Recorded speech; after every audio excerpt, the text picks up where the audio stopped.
لا حول ولا قوة إلا بالله العلي العظيم. أعوذ بالله من الشيطان الرجيم. بسم الله الرحمن الرحيم. الحمد لله الملك القدوس العزيز الحكيم الرحيم النعيم الكريم.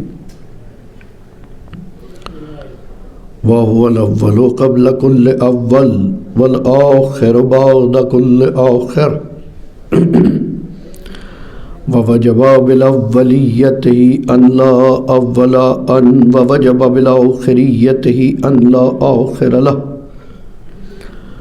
والصلاة والسلام على حبيب الله وحبيبنا نبي الله ونبينا سيدنا ومولانا خير خلق الله أجمعين سيد المرسلين وخاتم النبيين أبي القاسم محمد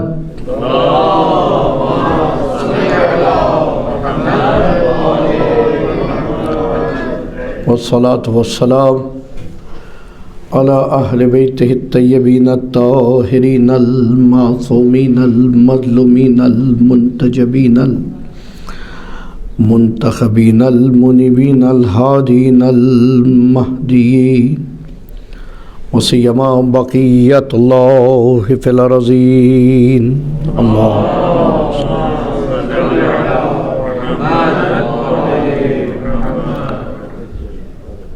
واللعنة الدائمة على أعدائهم أجمعين. أما بعد فقد قال الله تبارك وتعالى في قرآن الحكيم. بسم الله الرحمن الرحيم. وَإِذَا الْمَوْءُودَةُ سُئِلَتْ بِأَيِّ ذَنبٍ قُتِلَتْ. درود پڑھیے محمد وآل محمد.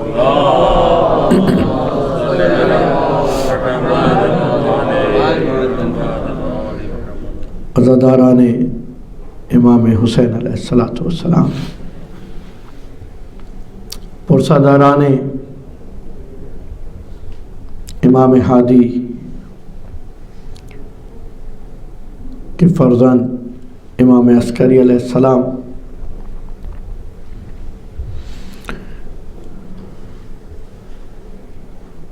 ظاہراً ایام عزا کی اس اختتامی مجلس میں دو عنوان زیر بحث رہتے ہیں. ایک وداع عزاداری حسین اور ایک شہادت امام حسن عسکری علیہ السلام.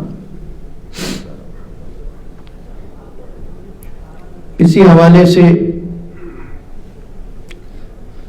قرآن مجید کے مشہور و معروف سورہ تکویر کی 2 آیات کا ترجمہ بیان کر رہا ہوں جو قرات کی آپ کے سامنے کہ ارشاد ہوگا روز محشر میں. اور یہاں قرآن میں یہ بتا دیا گیا کہ آخر کیوں ان بے گناہ بچیوں کو زندہ درگور کر دیا گیا.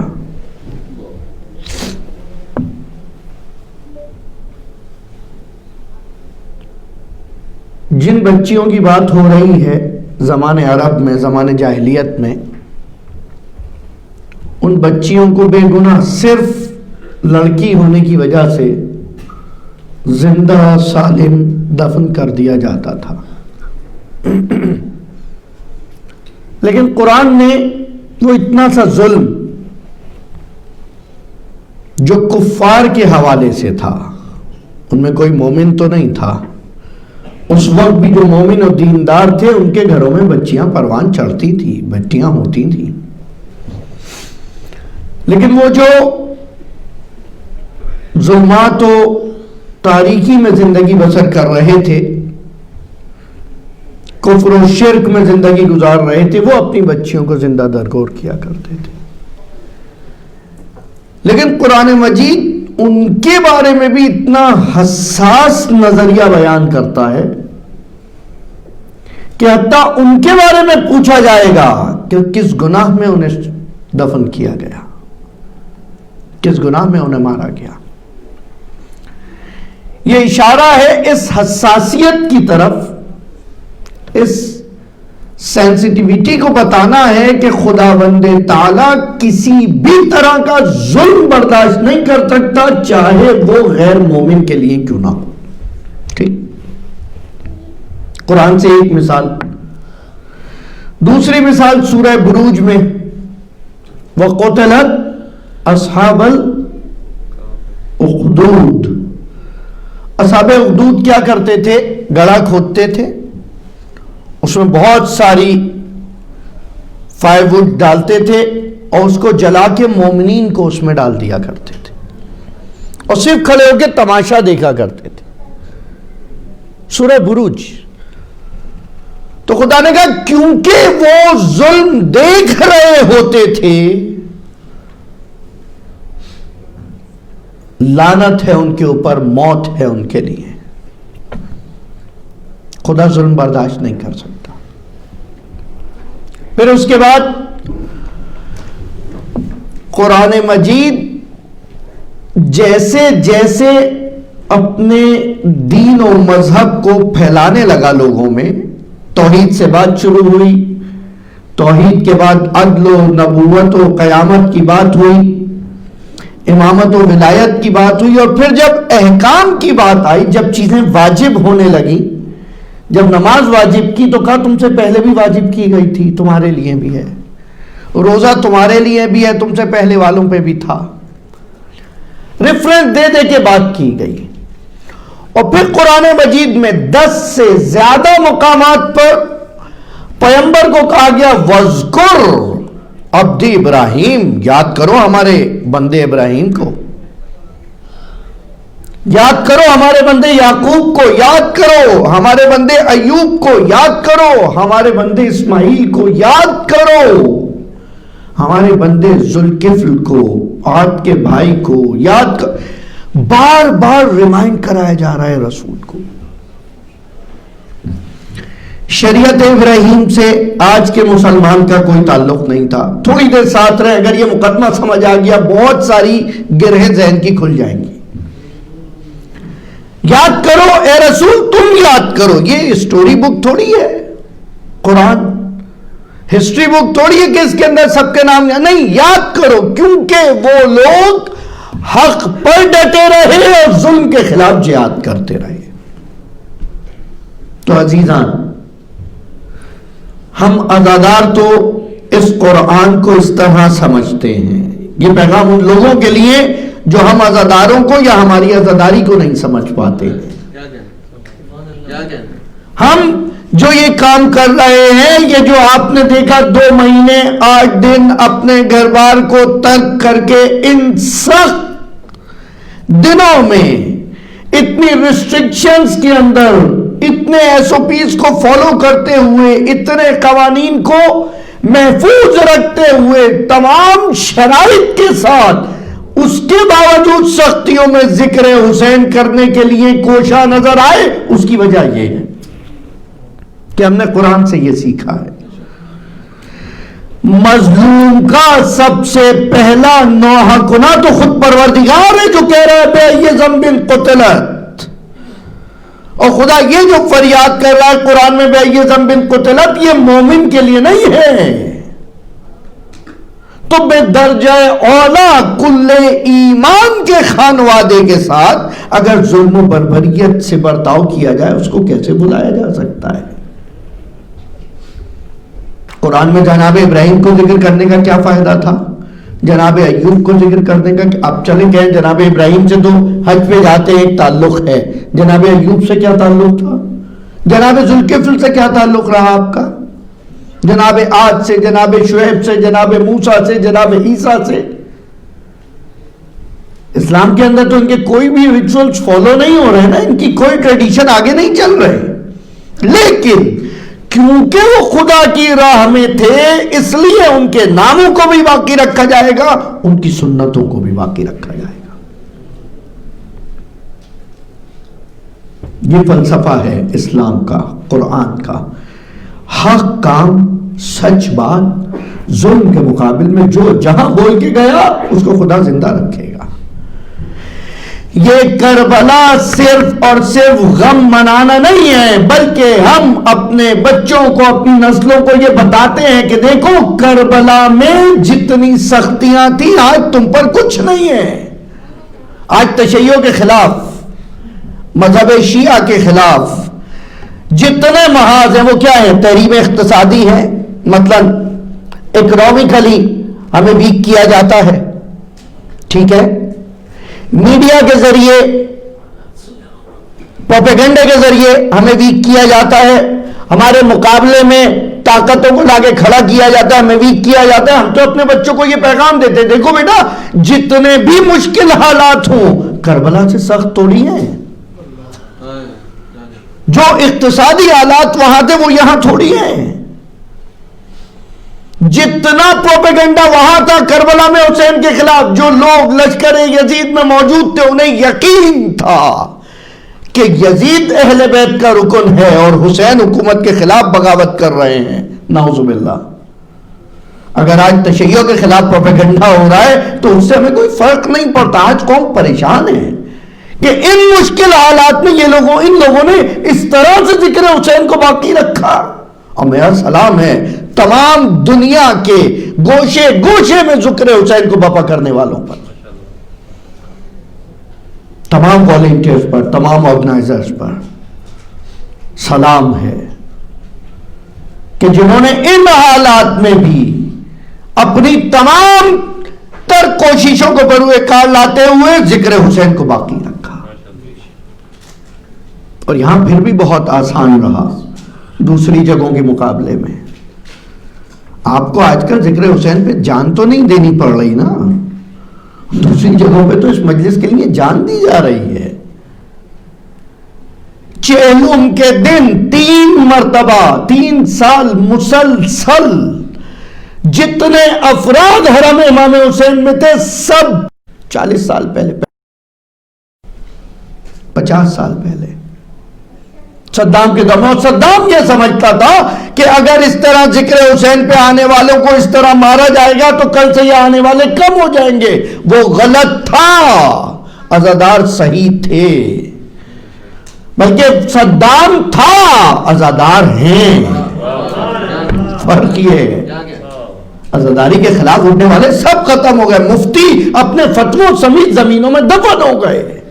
عزاداری سید الشہداء قائم و دائم ہے، اس کی قدر کریں، اس کی قدر کریں، اس کو محفوظ ہاتھوں میں ٹرانسفر کریں، محفوظ طریقے سے منتقل کریں، مسنون طریقے سے منتقل کریں، ہرگز اس کے اندر بدعتوں کو شامل نہ ہونے دیں۔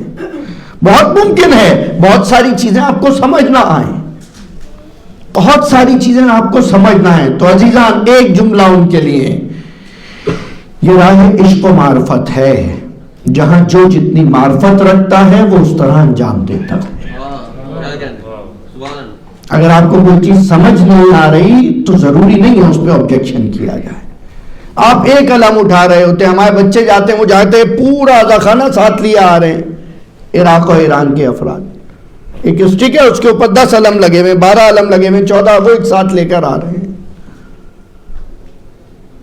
یہ جنازہ بیچ میں رکھتے ہیں، بیچ میں تابوت رکھتے ہیں، چاروں طرف گھوم کے ماتم کرتے ہیں، یہ طریقہ کار جو ہے غم منایا جا رہا ہے۔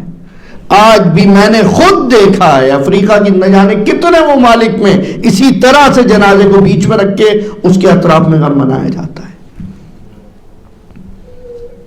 یہ بدعت ہے، طواف نہیں۔ اور آپ جو طواف کر رہے ہیں خانہ کعبہ کا، اس کے اندر بھی تو ایک قبر شامل ہے، میں پہلے بتا چکا ہوں آپ کو۔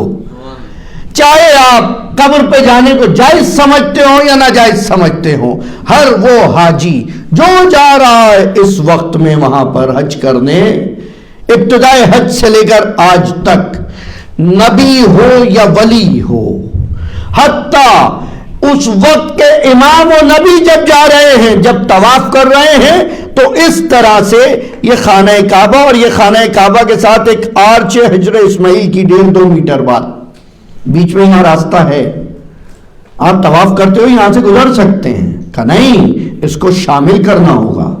یہاں کیا ہے؟ ایک بچے کی قبر ہے، جناب اسماعیل کی قبر ہے، اس قبر کو شامل رکھنا ہوگا. عام طور پہ جانے والے حاجی کم سے کم 21 مرتبہ 21 ٹائمز اس کا طواف کرتے ہیں. 7 ٹائم عمرے میں، 7 ٹائم حج تمتع میں، اور 7 ٹائم پھر طواف نساء کے لیے. آخر ایسا تھا کیا؟ اس لیے تھا کہ جب جناب ابراہیم نے اپنے خواب کو بیٹے سے بیان کیا کہ یا بنیا، اچھا وہ بیٹا بھی وہ 100 سال تک جناب ابراہیم کی اولاد نہیں ہے. Khalil Allah, Khalil is not a just friend, Khalil is the best friend, بہترین دوست خدا کا. 100 سال تک اولاد نہیں ہے. آج اگر آپ کے دامن میں اولاد نہیں ہے، پریشان نہ ہو، خدا سے لو لگائے رکھیں. جناب ابراہیم حاجہ پریشان ہے، کہاں دعا نہیں کی ہوگی اس نبی نے، کیسے کیسے دعا نہیں کی ہوگی اس نبی نے. اور اس کے بعد 100 سال گزر جانے کے بعد جب بیٹا عطا کیا خدا نے، اور دیکھا کہ یہ ابراہیم حد سے زیادہ محبت کر رہے ہیں اس بچے سے، بار بار خواب میں یہ القاء ہونا شروع ہوا کہ تم آ کر ہماری راہ میں اسماعیل کو ذبح کر رہے ہو. 1 مرتبہ 2 مرتبہ، آخر جناب ابراہیم نے یہ بات بیٹے کے ساتھ شیئر کی. 13-14 سال ایج ہے اس وقت جناب اسماعیل کی. یا بنیا، اے میرے بچے، میں خواب میں دیکھ رہا ہوں بار بار کہ میں تمہیں ذبح کر رہا ہوں. خدا کی طرف سے یہ حکم آ رہا ہے کہ راہ خدا میں میں تمہیں ذبح کر رہا ہوں. اور اس وقت میں یہ چیزیں رائج تھی. آج شاید آپ کو سن کے تعجب ہو رہا. تو اس وقت 13 سال کی عمر میں، ساتھ رہیے گا، نتیجہ آپ کے لیے بہت نیا ہوگا. 13 سال کی عمر میں وہ بچہ کہتا ہے یا ابتی افعل بما تؤمر، آپ وہ کریں، آپ وہ کام کریں جس کا آپ کو امر کیا جا رہا ہے.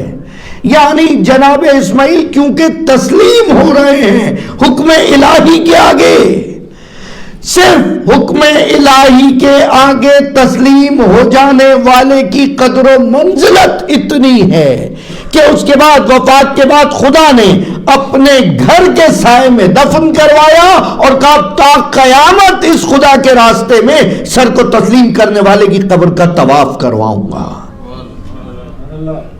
لیکن یہ تسلیم کی بات تھی، ایکسپٹ کیا تھا انہوں نے، عشق کی بات نہیں تھی.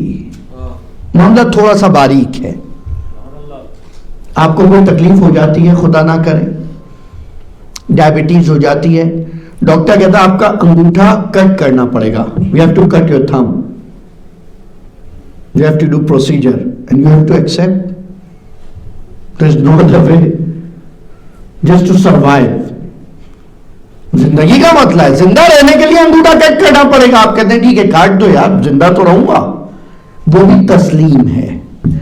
کوئی خوشی سے نہیں کٹوا رہا اپنا انگوٹھا جو ڈاکٹر کہہ رہا ہے. یہ تسلیم ہو رہا ہے حالات کے سامنے، ایکسپٹ کر رہا ہے. لیکن کربلا میں منظر دوسرا ہے. حسین چراغ بجھا کر کہہ رہے ہیں جس کو جانا ہے چلا جائے، میں بیعت اٹھا رہا ہوں، میں ذمہ داری لے رہا ہوں. کوئی جانے کو تیار نہیں ہے. جناب اسماعیل کے مقابلے میں جناب قاسم بن حسن سے تقابل کرے تو پوچھا جا رہا ہے بیٹا تم موت کو کیسا سمجھتے ہو؟ احلا من الاصل، وہاں تسلیم ہے، یہاں عشق ہے. جب تسلیم در راہ خدا کو فراموش نہیں کیا جا سکتا تو عاشق راہ خدا کو کیسے بلایا جا سکتا ہے؟ درود پڑھیے. محمد وآل محمد بلند ترین صلوات.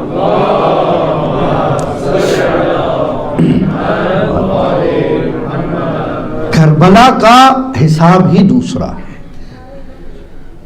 بالکل حساب دوسرا. آج آپ کے خلاف بہت دشمن ہیں، کتنے ہیں؟ ریشو کیا ہے؟ کربلا سے زیادہ تو ریشو نہیں ہوگا نا. 100 people versus 30,000 20,000.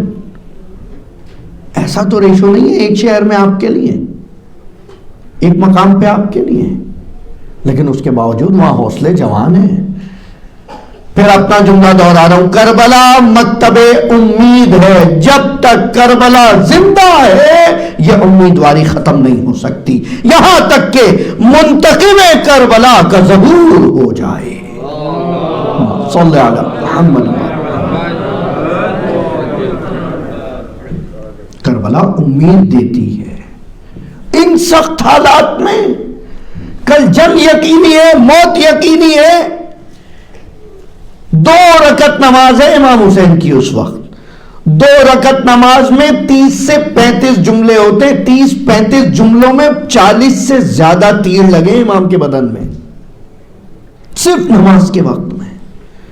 ایسا کیا تھا, ایسا کیا ہے؟ اور جب حسین نے ایسے نماز پڑھی تو خدا نے پھر نماز کے حوالے سے حسین کی اسپیشلٹیز علیحدہ رکھی ہیں سب سے. دیکھو, نماز قبول کروانے کے لیے یا تو تمہارے حواس بہت جمع ہونی چاہیے نماز کی طرف, کنسنٹریشن پراپر ہونی چاہیے, جو ہماری نہیں ہو پاتی. پھر کیا کریں گے, نوافل پڑھ لو جو مستحب نماز ہے اس سے پہلے, اس کے بعد وہ بھی نہیں پڑھ پاتے, اتنی ہمت نہیں ہے. جب سجدہ کرو تو خاک کربلا پہ سجدہ کرو, یہ تمہاری نمازوں کو بخشوانے میں مددگار ہے. واحد خاک ہے کربلا کی خاک کہ جس کو کھانا جائز ہے. حسین کا حساب علیحدہ ہے خدا کے ساتھ, کیونکہ حسین نے خدا کے ساتھ اپنے معاملے علیحدہ رکھے. جس طرح حسین نے معاملات طے کیا. اب دیکھیں, الوداعی مجلس ہے, میں اسی طرح پڑھتا ہوں الوداعی مجلس, اب آپ جس طرح چاہے سن سکتے ہیں. یہی فضائل اعضاء ہیں, یہی مسائل اعضاء ہیں. حسین کا حساب کتاب ہی مختلف ہے.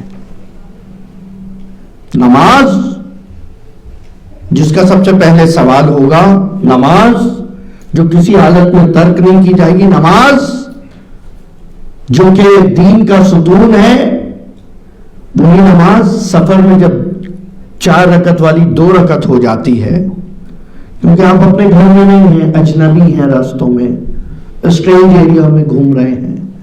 لیکن اگر آپ مسجد حرام میں آ گئے, ہاؤس آف گاڈ میں آئے, تو وہاں بھی پوری ہے. ہاؤس آف پروفٹ میں آ گئے, مسجد نبوی میں, تو وہاں بھی پوری ہے. ہاؤس آف ولایت میں آ گئے, مسجد کوفہ میں, تو وہاں بھی پوری ہے. اور ہاؤس آف شہادت میں آ گئے قبہ حسین کے نیچے, تو وہاں بھی پوری ہے. اللہ اکبر, اللہ اکبر. حسین ابتدائے زندگی سے تمہارے ساتھ ہونا چاہیے, اختتام زندگی تک. جب بچہ پیدا ہو, پہلی غذا اس کے منہ میں جو جائے, پہلی غذا وہ ذرات خاک شفا ہو. آخری وقت میں جب دفن کیا جائے, پیشانی پہ خاک شفا رکھ دی جائے. حسین سے رابطہ ایسا ہونا چاہیے کہ مسلسل. اور آج جو ہم الوداع کہہ رہے ہیں, یہ اس اپورچونٹی کو الوداع کہہ رہے ہیں جو ہمیں میسر تھی. حسین کو الوداع نہیں کہہ رہے, پیغام حسین کو الوداع نہیں کہہ رہے, میسج آف کربلا کو الوداع نہیں کہہ رہے. یہ ہمارے ساتھ کیری ہونا چاہیے. جو 2 مہینے 8 دن حسین کی وجہ سے ہمارے اندر چینج آیا تھا, وہ چینج سٹیبل رہنا چاہیے, کنٹینیو رہنا چاہیے, وہ پریکٹس باقی رہنی چاہیے. ہم الوداع تو اس اپورچونٹی کو کہہ رہے ہیں. اگلے ہفتے سے میں دیکھتا ہوں, روزانہ آپ کو کہوں, ہر ویکینڈ پہ 3 گھنٹے آئیں گے, 5 گھنٹے آئیں گے میرے گھر پہ, میں دین کی باتیں بتاؤں گا. دیکھتا ہوں میں کتنے لوگ آئیں گے. یہ جو اپورچونٹی تھی نا, یہ جو کشش تھی ذکر حسین کی, جو آپ کو کھینچے لیے آتی تھی فرش عزا پر, یہ موقع ختم ہو جائے گا آج کے بعد. یہ مہلت ختم ہو جائے گی, یہ فرصت ختم ہو جائے گی. اس فرصت کو الوداع کر رہے ہیں. اس مہلت کو الوداع کر رہے ہیں. حسین کے معاملات جدا ہیں. جب معصوم سے سوال ہوا اس حدیث کے حوالے سے کہ ان الحسین مصباح الہدی و سفینۃ النجاہ کہا جاتا ہے، حسین چراغ ہدایت ہے اور سفینہ نجات ہے، مولا کیا آپ سب سفینہ نجات نہیں ہیں؟ کہ سب سفینہ نجات ہیں، لیکن سفینہ حسین ذرا سری ہے، تیز ہے، اسپیڈی ہے. وہ اسپیڈی اس لیے ہے کہ باقی سب ائمہ کے ساتھ ان کی کاوشیں ہیں، حسین کے ساتھ اس کے 72 جانثاروں کا خون شامل ہے. بچوں کا خون، جوانوں کا خون، بوڑھوں کا خون، دوستوں کا خون، حتیٰ ان بیویوں کا خون جو ان کے زخموں سے رس رہا تھا. کربلا منفرد ہے، منفرد ہے. کربلا کسی مقام سے، کسی ایونٹ سے قابل مقایسہ نہیں ہے. اس کو ایکسپٹ نہ کریں دوسری چیزوں سے. 40 صرف حسین سے مربوط ہے، 40 حسین صرف 40 حسین ہے، دیگر ائمہ سے اس کو منسوب نہ کریں. مولا کیا ہو جائے گا؟ کچھ نہیں ہوگا. اس کی افادیت کم ہو جائے گی، اسپیشلٹی کم ہو جائے گی اس کی. 40 حسین ہے. مولا انشاءاللہ آپ سب کو زیارت مقامات مقدسہ نصیب فرمائے اور 40 پہ زیارت کربلا نصیب فرمائے. جب 40 پہ راستے میں جا رہے ہوں گے، وہاں اب جب جانے والوں سے سوال کرتے ہیں تو جانے والے کہتے ہیں پتہ ہے عجیب یہ ہوتا ہے، ہم جاتے ہی کہہ رہے تھے اس وقت پزا کھانے کا دل چاہ رہا ہے، عراق کے نجف کربلا کے راستے میں پزا کہاں سے؟ اسی وقت کوئی پزا لے کے آ گیا، اسی وقت وہیں کوئی پزا بنا رہا ہوتا ہے، بلا کے جو کھانا سوچو تم عزیزوں، وہاں جا کر یہ چیزیں نہ سوچیں. وہاں جا کر وارث اعلیٰ کو سوچتے ہوئے چلیں. دیکھیں کہیں سے بھی برابر سے امام آ کر سلام کا السلام علیکہ یا زائر ابا عبداللہ، اس موقع کو تلاش کریں، اس وقت کو تلاش کریں. میں اکثر کہتا ہوں، ابھی میں گزشتہ دنوں بھی یہ کہہ رہا تھا، امام حسین کے مصائب بہت زیادہ تھے، لیکن حسین کے ساتھ ساتھی تھے، اصحاب تھے. پرچمدار ابو فضل عباس ہیں، سپاہ سالاروں کے اندر زہیر بن قین موجود ہیں، علی اکبر جیسا جوان موجود ہے، اور محمد ساتھ موجود ہے، لیکن میرا وقت کا امام تنہا ہے. میرے وقت کے امام کے پاس عباس نہیں ہے کوئی اس کا پرچم اٹھائے. اس وقت کے پرچم اٹھانے والوں کے لیے پیغام ہے، جب علم اٹھاؤ یہ نیت کر کے اٹھاؤ، مولا میں یہ غازی کا علم اٹھا رہا ہوں، صاحب العصر مجھے اپنے لشکر میں پرچمداری کا شرف عطا کرنا. جو نظر بنا رہے ہیں وہ دعا کریں، مولا اس وقت میں جو اس وقت کا حسین ہے، وہ جب اپنے زائروں کے لیے کھانا بنوائے مجھے طلب کرے، وہ جب کھانا بٹوائے مجھے طلب کرے، وہ جب نوحہ پڑھوائے مجھے طلب کرے، وہ جب مجلس پڑھوائے مجھے طلب کرے، وہ جب نوحے کے لیے دعوت دے مجھ سے نوحہ پڑھوائے، مجھ سے سلام پڑھوائے. جب عزادار اس طرح سے عزاداری میں شامل ہوگا تو رنگ عزا بدل جائے گا، پھر رنگ عزا بدل جائے گا. پھر اگر کہیں کسی کا ماتم کرتے ہوئے ماتمی کے ساتھ ہاتھ نہیں مل رہا تو اس کو غصے سے نہیں دیکھے گا، اس کو رحم سے دیکھے گا. بڑی چھوٹی چھوٹی چیزیں ہیں اس عزاداری سے مربوط، ان کو اہمیت دیا کریں. آیت اللہ العظمی مراشی نجفی. آپ قم جائیں زیارت کے لیے تو اپنے بچوں کو لے جا کے دکھائیں. The biggest personal library ever in Asia, سب سے بڑی پرسنل لائبریری بغیر گورنمنٹ کی سپورٹ کے اس بندے کی ہے جو روزے رکھتے تھے اور روزے رکھنے کے بعد کتاب خریدتے تھے. کسی سے کتاب لے کر آتے تھے، کہتے تھے پیسے نہیں ہیں، میں تمہارے باپ کے لیے 1 ہفتے کے روزے رکھوں گا، میں تمہارے دادا کے لیے 1 مہینے روزے رکھ دیتا ہوں، یہ کتاب مجھے دے دو، مجھے یہ کتاب چاہیے. اس طرح جس نے کتابیں جمع کی.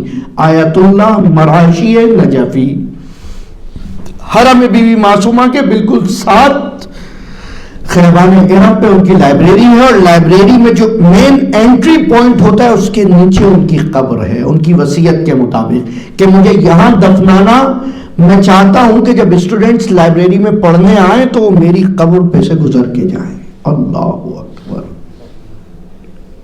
اسٹوڈنٹس اپنا مقام دیکھیں، آج کل آپ پریشان ہیں، ایگزام دے رہے ہیں، خدا آپ سب کو کامیابی عطا کرے، اسپیشلی HSC والوں کو۔ اس طرح علم کی راہ میں آئیں۔ وہ آغا مراچی نجفی کہتے ہیں میں اس دنیا میں صرف ایک چیز کے لیے افسوس کرتا ہوں کہ عزائے حسین کا موقع کم ملا۔ اگر بہجت کہتے ہیں آخری وقت میں اگر کوئی چیز قابل افسوس ہے تو یہ ہے کہ میں نے زیارت عاشورہ کم پڑھی، دن میں 1-2 دفعہ پڑھ لیتا تھا لیکن پھر بھی کم پڑھی، کاش اور پڑھی جاتی۔ وہ آغا مراشی نجفی اپنے وصیت نامے میں لکھ رہے ہیں میرے ساتھ یہ امامہ میرے ساتھ دفن کرنا جو میں پہنتا ہوں، یہ مصلی جس پر میں نے نماز شب اتنے سالوں پڑھی ہے میرے ساتھ رکھنا، اور یہ رومال کہ جو میں مجلس میں اپنے آنسو پوچھنے کے لیے استعمال کرتا ہوں میرے ساتھ دفن کرنا۔ قدر جانے عشق عزائے حسین کی، قدر جانے عشق عزائے حسین کی۔ آپ بہت آسانی سے بہت سہولت سے عزاداری کر رہے ہیں، کوئی آپ کو مار نہیں رہا، کوئی آپ کو پریشان نہیں کر رہا۔ جس وقت کربلا سے یہ اسیروں کا قافلہ چلا ہے جیسے ہی کوئی یا حسین کہتا تھا اس کے گرز لگتا تھا، اور یقیناً ان ظالموں سے اتنی بھی توقع نہیں ہے کہ جتنی طاقت سے وہ کسی بڑے کو مارتے ہو کیا اسی طرح بچوں کو نہ مارتے ہو۔ اللہ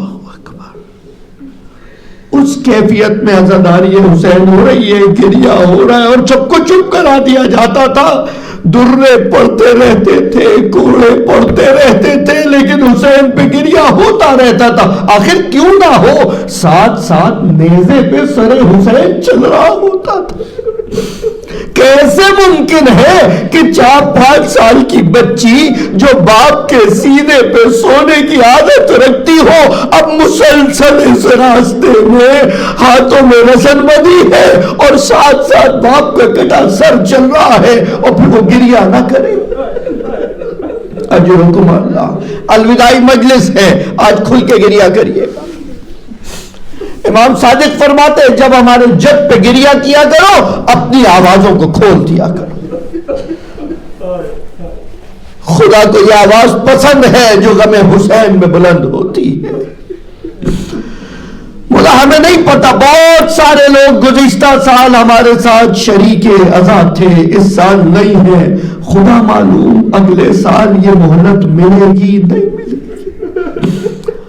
اے وارث عزا، اے صاحب الزمان، اے طالب دم مقتول میں کربلا، آپ کی بارگاہ میں ہے، اس پرسے کو قبول فرمائیے گا۔ امام عسکری آخری وقت میں ایک شخص کو کہتے ہیں تم کربلا جا رہے ہو، جاؤ وہاں، جب کربلا پہنچو قبر حسین کے پاس پہنچ کے ہمارے لیے دعا کرنا۔ میں کہوں گا مولا آپ خود ولی خدا ہے، آپ خود حجت خدا ہے، آپ خود امام ہیں،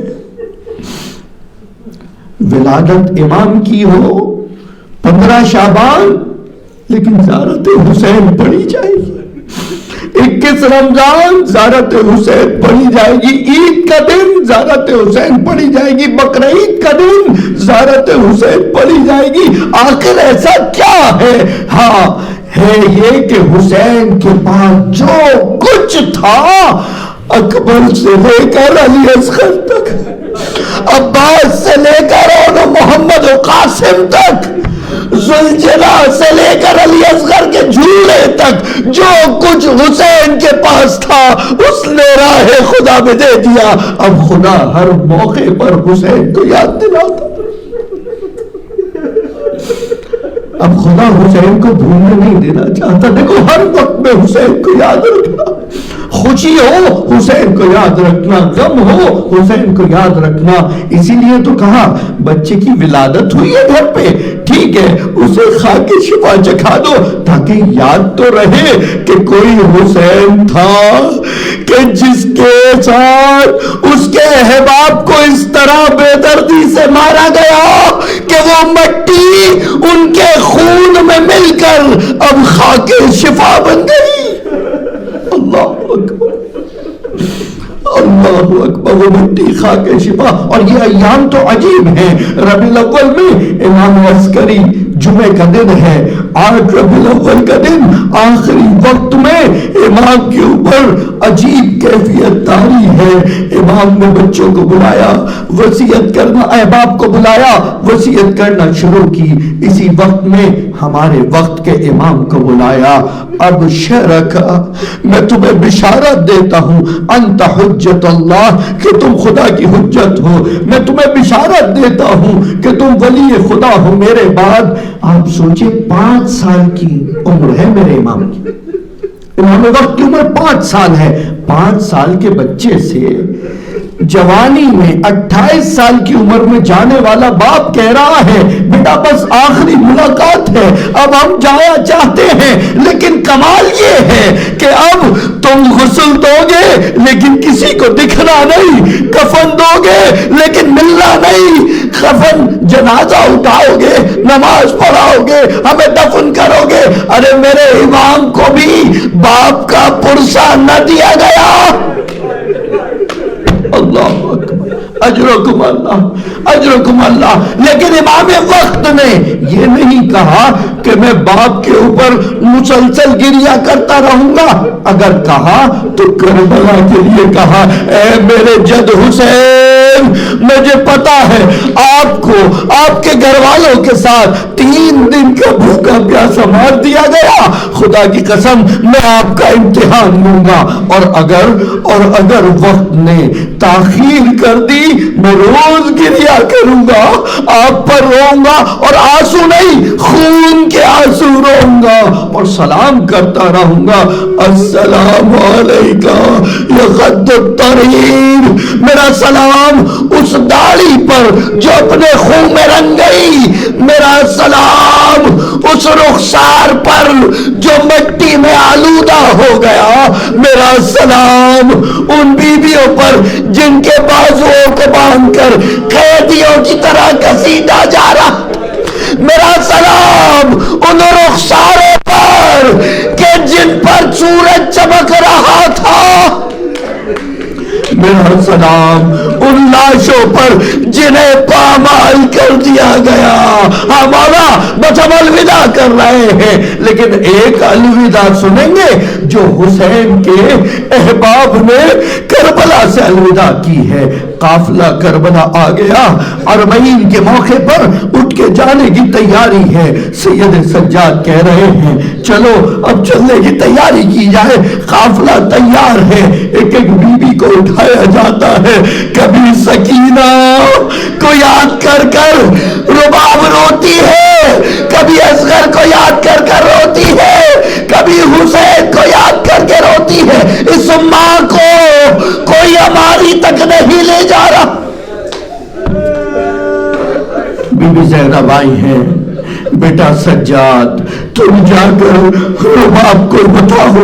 سید سجاد آئے ہیں, اما رباب چلیے اب مدینے چلنا ہے, چلیں گے مدینے, جد کی زیارت کریں گے, مانی فاطمہ کی دادی فاطمہ کی زیارت کریں گے. رباب کہتی ہے میرا مدینے میں کون ہے, ارے میرا حسین بھی یہاں, میرا اصغر بھی یہاں, اگر جانا ہے تو مجھے شام لے چلو, میری سکینہ شام میں تنہا ہے. اجرکم اللہ, اجرکم اللہ. بس یہ احباب اٹھ نہیں پا رہے, ایک ایک کو اٹھایا جا رہا ہے.